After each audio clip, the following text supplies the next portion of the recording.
Oops, wait, I forgot my bag.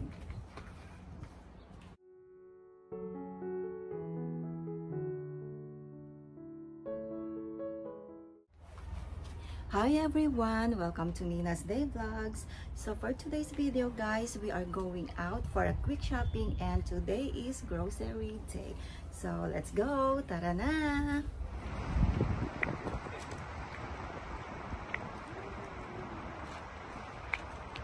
Okay, I did a little bit shopping. Ayan, papunta na po kami sa grocery. At bumili po ako ng 3 pieces na NV apples. Ayan. At saka meron na din po ako sa aming cart 2 pieces papaya. So this is our breakfast together with a slice of multi-grain bread. Ayan, they always have fresh fruits in here. And on the other side, meron din po silang bentos and hot delis. So these are ready to pick lunches. Ayan. Meron din po silang mga fish and that's one of my favorite there, shrimp. Meron silang salmon, ahi, butterfish. I love that also. And then some chickens like karaage. Another favorite, pork chops with gravy. And this is the hot deli corner. They sell food every day. Ayan, lakad-lakad lang po ako. Tumitingin-tingin. Pag merong sale, this is the time to buy para makamura. Kaya, need to be patient. Looking around, and guess what guys? Oh, I found my favorite. This is the Filipino sardines. Masarap po ito with sotanghon or miswa. And not to forget, some Hawaiian desserts. So this is haupia ice cream. And then, bumili din po kami ng lihing mango. Don't forget, macadamia nuts. And guys, guess what? We still don't have lunch. That's why we need to drive few blocks away from the grocery. Let's go!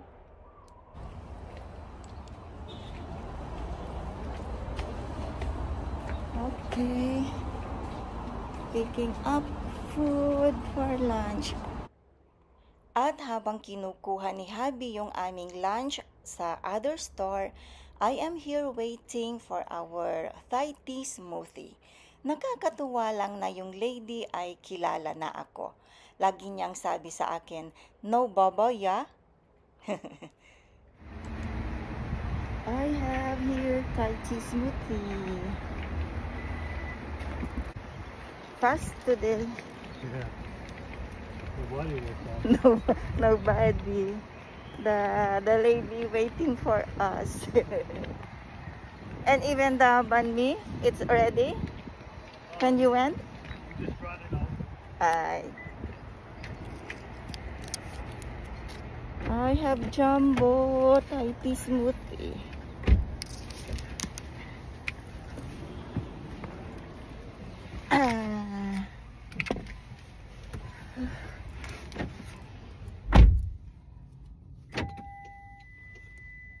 What did you do? None.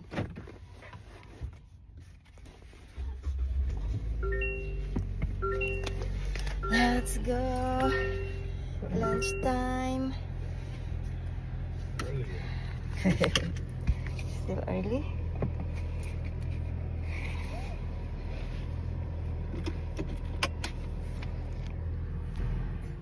Ayan, pauwi na po kami para mag-lunch at mamaya magluluto ako ng merienda and at the same time dessert. Let's eat. Ooh, wow! There you go. Pickled radish, carrot, cilantro, fresh cilantro, and then cucumber and pork barbecue. Eating time. Let's eat, let's eat, let's eat. Let's eat lunch.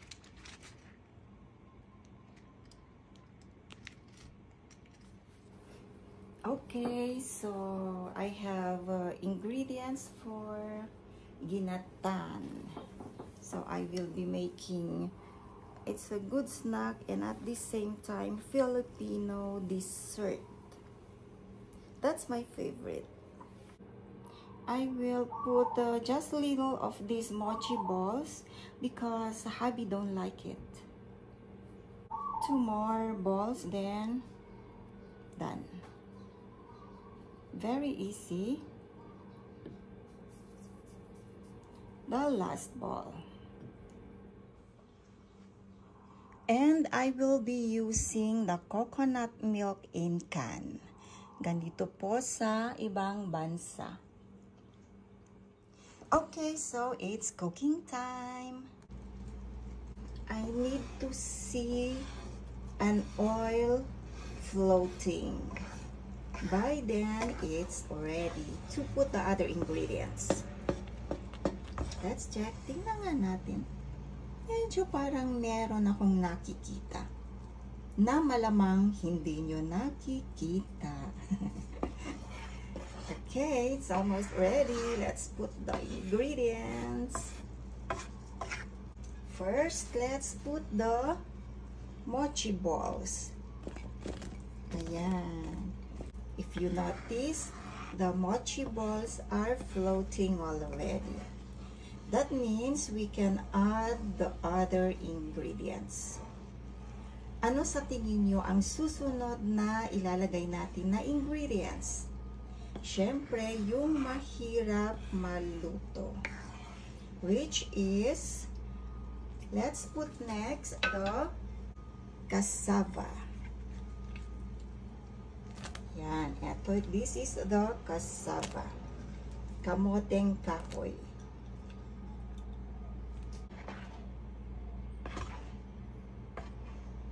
Okay, we wait again until the cassava is half cooked.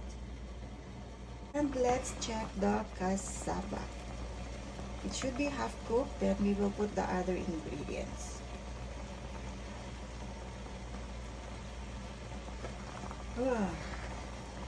Hot. Mainit.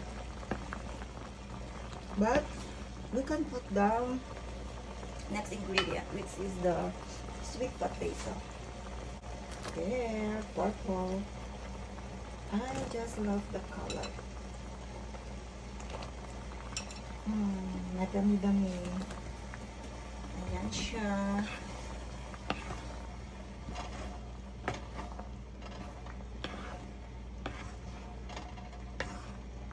Nagmumultitasking pala ako, guys. Habang nagluluto ako, huhugas din ako ng mga plato and bowls na ginamit ko for the ingredients. Looks like I need to add a little bit of water. There you go.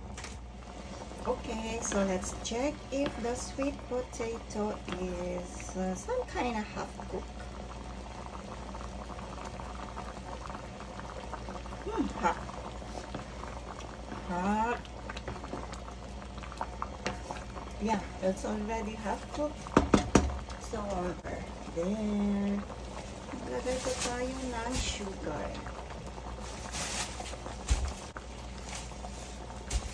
Halo-haluin para ma-melt yung sugar.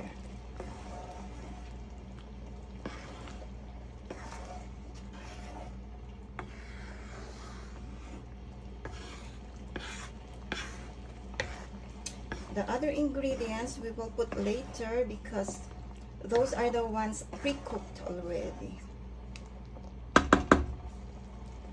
Let's put a little bit of salt. Asin.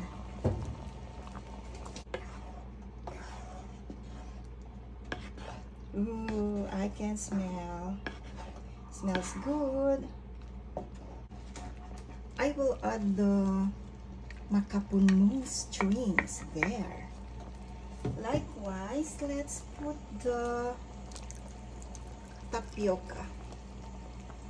These are small tapioca and I cooked earlier. Let's mix. Halo-haluin pa natin. Maghihiwalay-hiwalay yung tapioca later. Kailangan lang natin siyang i-mix.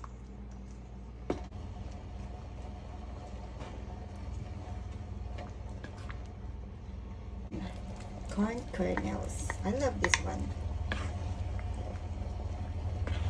Wow, look at this. Yay. Let's put, what's this? Can you guess? Vanilla extract. Ayan po, that's my secret. It will give your ginataan, your padarus dos, or your binignet so delicious. Very, very ono. Oh, look at this. So let's put the banana, saging lipasing. There. Banana.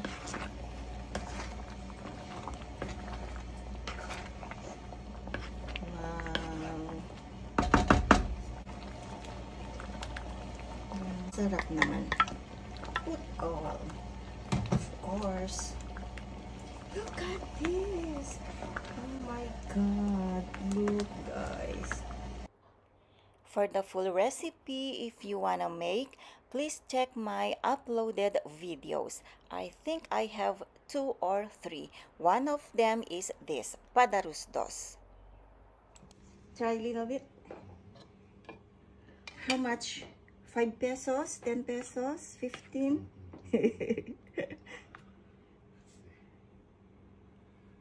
Okay, 1 peso. My tinda is mahal. Expensive. One more. Tatawad siya. Oh, isa pa daw.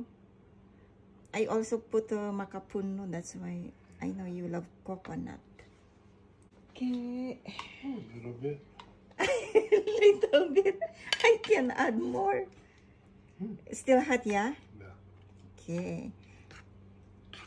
I wish somebody here, somebody's favorite this one.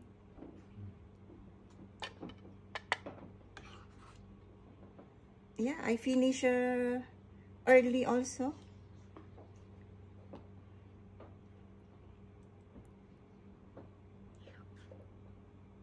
You can come back later. Look at this. Who likes binignet, ginatan? In Ilocano, we call this padarus dos. Let's eat. So I told myself, oh, I can make this by merienda time. Better when it's cold.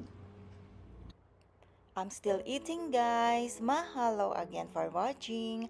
For those who are still new to my channel, please don't forget to subscribe. See you next video. Bye!